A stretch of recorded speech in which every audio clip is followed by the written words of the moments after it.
Today, we're going to do a video about West Virginia missing history.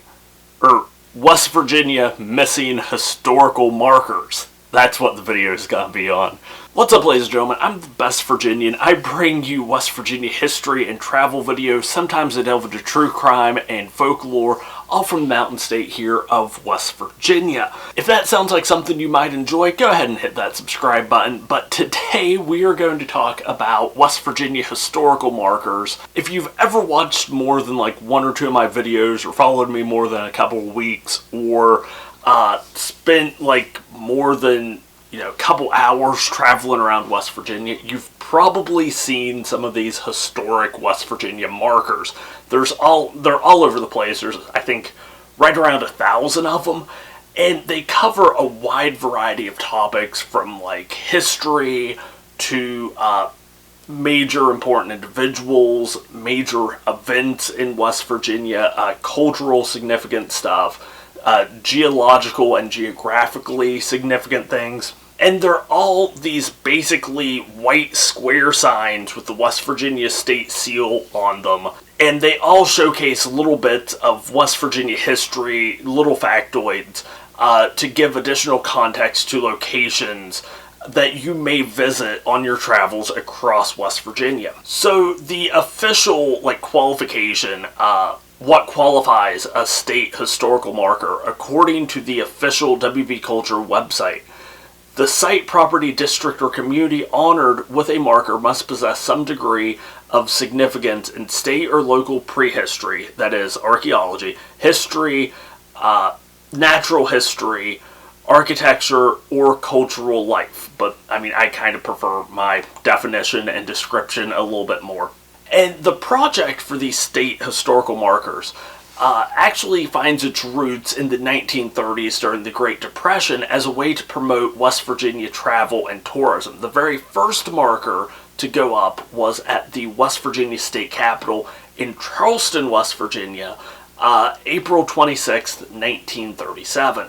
In the 1960s, for the state's 100th birthday, that would have been in 1963, time and money was invested to replace missing and damaged signs, and some additional 300 signs were added to the original 440 signs. And in 2002, a guide to the state historical markers was published. This was kind of the first all-inclusive guide depicting the locations and information about all the markers across the state of West Virginia.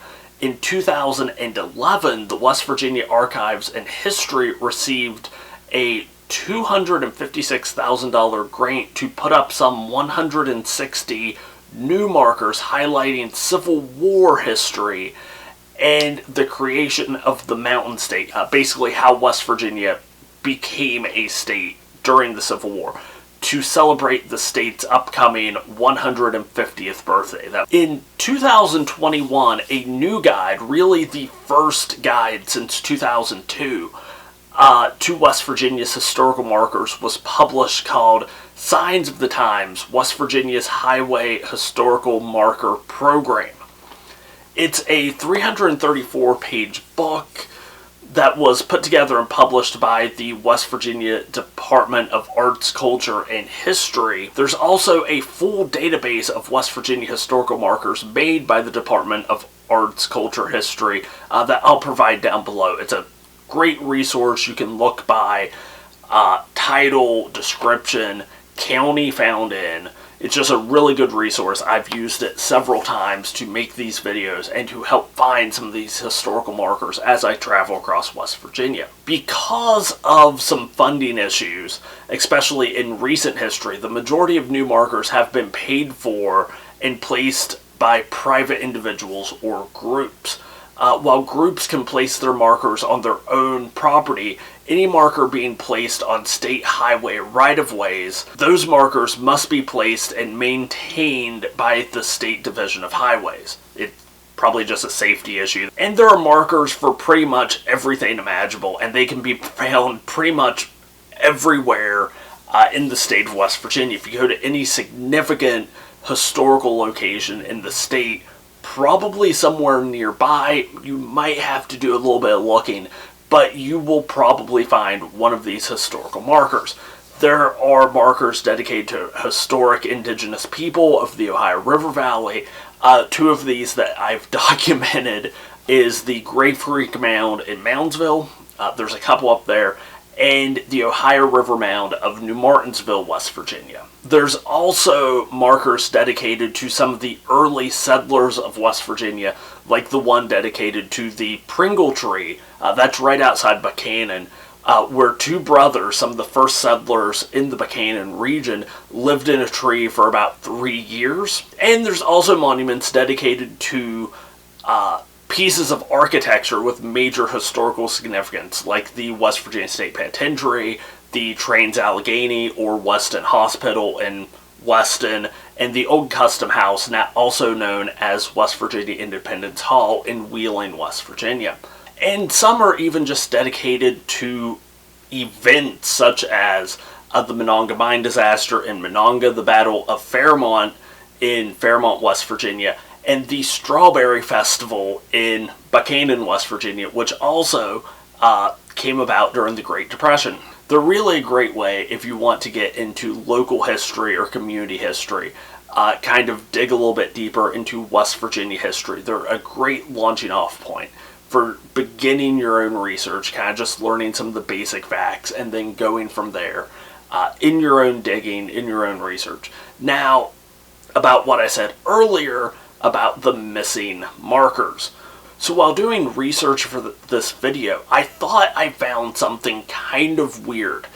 So in my home county of Wetzel County, there are supposed to be 17 historical markers which cover a wide topic, from how Hundred got its name to the Mason-Dixon line to the previously mentioned underwater Adena burial mound. If that's something that interests you, I'll go ahead and put a little thingy for it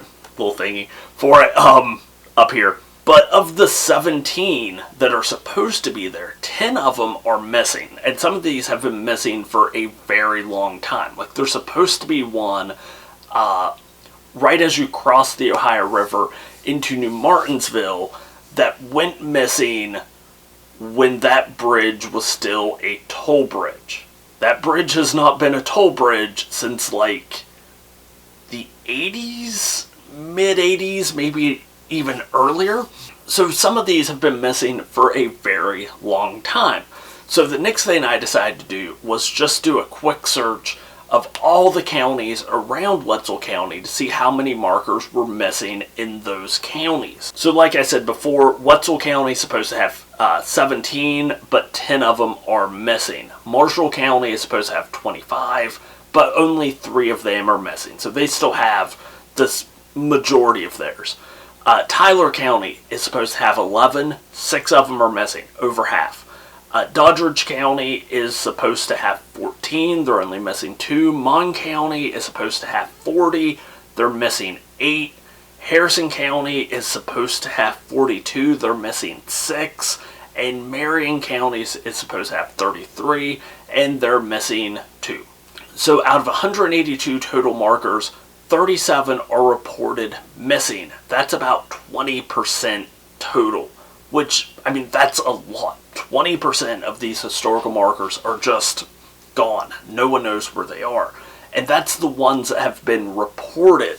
But then when I started doing further research into this topic and going on to the state archive history site, I found that the state acknowledges that nearly 30% of all the markers that were initially placed have gone missing, and that the majority of the remaining ones need some type of maintenance or repair. Now, as much as I would like to plot out some big elaborate journey and, climb through old barns and wade through, Nick High, snapping turtle infested waters, arm wrestle rogue historians and rundown bars to try and find these missing markers, I decided instead I would just do this video to bring some attention to not just the markers and their history, but also the fact that there's so many unaccounted for. Also, anyone who knows of any markers that have gone missing or know of the location of missing markers, they are encouraged to contact the state archives,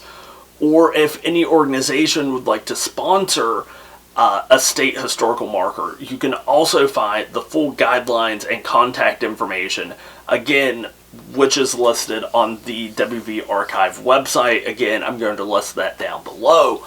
I wanted to fill out the paperwork to try and get a historical marker in my hometown, where I partially impaled my leg on a road sign post in 2006, because let's be honest, that's where the vast majority of this story started. Unfortunately, you cannot file for an event historical marker until 25 years after the event took place, which means I still have about another 10 years.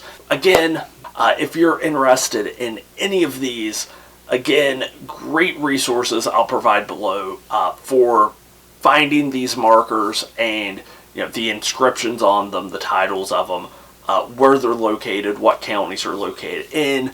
Definitely use that resource to your advantage.